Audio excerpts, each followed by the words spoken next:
Alright, so back to another episode of Think and Grow Rich.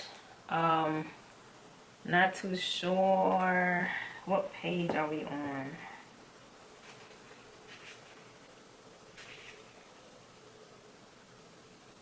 Okay, I lost the page, but I'm gonna assume that we're on pages.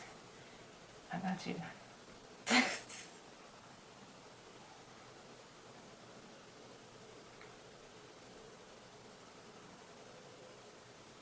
Lord. So basically, yeah, I lost the pages, but I feel like we're on page 7 and 8. 5 and 6, 7 and 8, because I think 5 and 6 uploaded yesterday. But, alright, so if y'all want to go back and catch up and see what we on, go look at the past videos. So, yeah. So we on 7 and 8 today. Alright, so it says, a 50-cent lesson in persistence. 50-cent lesson. Okay, so shortly after Mr. Darby received his degree from the University of Hard Knocks and had decided to profit by his experience in the gold mining business, he had the good fortune to be present on an occasion that proved to him that no does not necessarily mean no. One afternoon, he was helping his uncle grind wheat in an old-fashioned mill. The uncle operated a large farm on which a number of sharecrop farmers lived. Quietly, the door was open and a small child, the daughter of a tenant, walked in and took her place near the door. The uncle looked up, saw the child, and barked at her roughly. "What do you mean?" Meekly, the child replied, "My mammy says send her 50 cents. I'll not do it." The uncle retorted. That's what it say legit in the book. The uncle retorted, Now you run on home. Now you run on home." "Yes, sir," the child replied, but she did not move.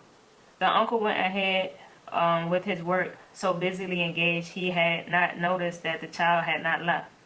When he looked up and saw her still standing there, he yelled at her, "I told you to go on home. Now go, and I'll take a switch to you." The little girl said, "Yes, sir," but she did not budge an inch. The uncle dropped a sack of grain he was about to pour into the mill hopper, picked up a barrel stave, and started towards the child with an expression on his face that indicated trouble. Darby held his breath.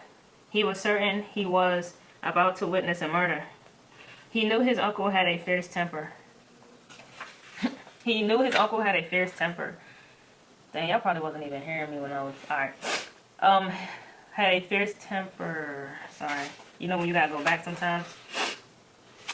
Alright, when the uncle reached the spot where the child was standing, she quickly stepped forward 1 step, looked up into his eyes, and screamed at the top of her shrill voice, "My mammy's gotta have that 50 cent!" I don't know if I did the character good, but yeah. The uncle stopped, looked at her for a minute, then slowly laid the barrel staff or whatever on the floor. Put his hand in his pocket, took $1/2 and gave it to her. The child took the money and slowly backed towards the door, never taking her eyes off the man whom she had just conquered. A little girl. Excuse me. After she had gone, the uncle sat down on a box and looked out the window into space for more than 10 minutes. He was pondering with awe on the whipping he had just taken. Mr. Darby, too, was doing some thinking. That was the first time in all his experience that he had seen the child of a sharecropper deliberately master an adult authority figure. How did she do it?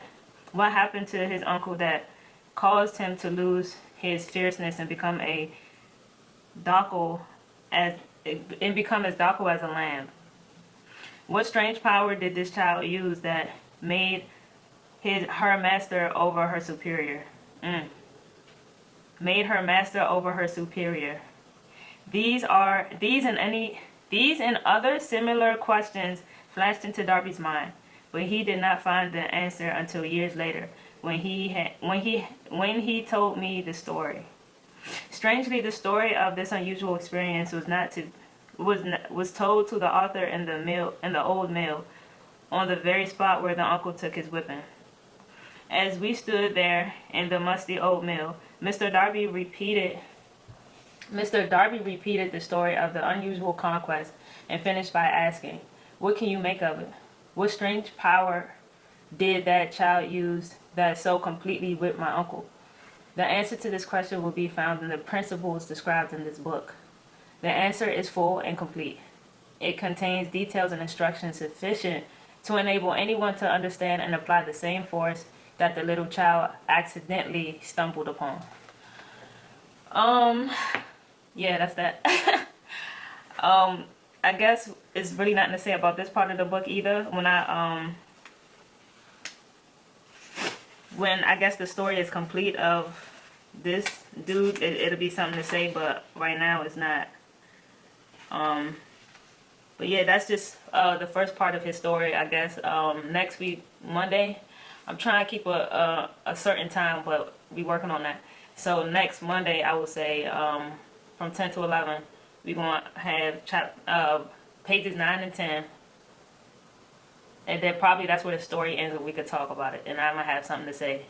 But until then, yeah, I don't. Peace to you.